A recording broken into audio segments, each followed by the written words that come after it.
Ongole YCP రాజకీయాలు చాలా ఆసక్తికరంగా మారాయి. బాలినేని ప్రతిపాదనను వైసీపీ అధిష్టానం పక్కన పెట్టడంతో అక్కడ ఏం జరుగుతుందో చూడాల్సిన అవసరం కనిపిస్తోంది. సిట్టింగ్ ఎంపీ మాగుంటకు మరోసారి టికెట్ దక్కడం లేదన్న సంకేతాలు, అదే సమయంలో పార్లమెంట్ ఇన్ఛార్జ్ తో పాటు మరో 3 అసెంబ్లీ నియోజకవర్గాలకు చెవిరెడ్డి భాస్కర్ రెడ్డిని రీజనల్ కోఆర్డినేటర్ గా నియమించడం తీవ్ర చర్చకు దారితీసింది. ఒంగోలు ఎంపీగా మరోసారి మాగుంట శ్రీనివాసులు రెడ్డిని నిలపాలన్నదే బాలినేని ప్రతిపాదన. కానీ అధిష్టానం నిర్ణయం భిన్నంగా ఉంది. చివరికి బాలినేని సూచనకు తగ్గట్టుగా నిర్ణయం లేకపోగా కందుకూరు, కావలి, సంతనూతలపాడు నియోజకవర్గాలకు సైతం కోఆర్డినేటర్ గా చెవిరెడ్డిని నియమించడం అగ్గిరాజేసింది. తన సూచనను అంగీకరించినప్పుడు తన నియోజకవర్గానికి తాను పరిమితం అవుతానంటూ 2 రోజుల క్రితం ప్రకటించారు బాలినేని. నా ఒంగోలు నియోజకవర్గంలో పట్టాలు ఇచ్చేదానికోసం ప్రయత్నం చేసుకుని నా ఒంగోలు నియోజకవర్గంలో నేను బాగు చేసుకునేందుకు ప్రయత్నం చేసుకుంటా, అంతవరకే. ఇప్పుడు వాళ్ళందరికీ పట్టుందని నాకు ఒక్కడికైనా నేనెందుకు చెడు కావాలా? వాళ్ళకి లేని బాధ నాకేముంది? నాకు హ్యాపీ అధిష్టానం ఏం చెప్తే చేసేదాన్ని సిద్ధంగా.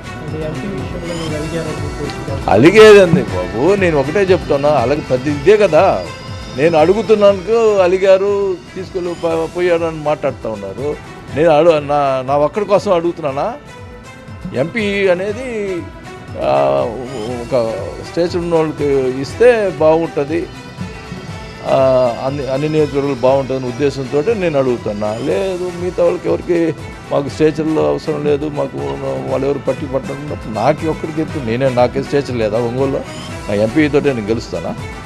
నా ఇదితో నేను గెలుచుకుంటా.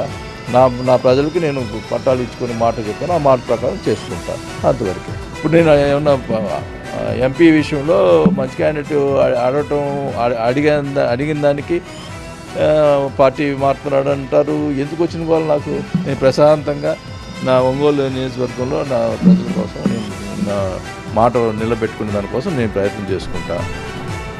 2 రోజులుగా హైదరాబాద్ లోనే మకాం వేశారు బాలినేని. పార్టీ మారుతున్నారంటూ ప్రచారం సాగుతోంది. అయితే అలాంటిదేమీ లేదని ఆయన స్పష్టం చేస్తున్నారు. 2 రోజుల్లో చెవిరెడ్డి, బాలినేని కలిసే ఒంగోలుకు రాబోతున్నట్టుగా తెలుస్తోంది. బాలినేనితో చెవిరెడ్డి భేటీ అనంతరం ఏం జరుగుతుందన్నది చూడాల్సిన అవసరం కనిపిస్తోంది. ఇదంతా ఇలా ఉంటే మాగుంట మాత్రం టీడీపీతో డీప్ టచ్ లోకి వెళ్ళినట్టు తెలుస్తోంది. టీడీపీ అధిష్టానం నుండి కూడా ఆయనకు భరోసా లభించినట్టు 2 పార్టీల్లో కూడా చర్చ జరుగుతోంది.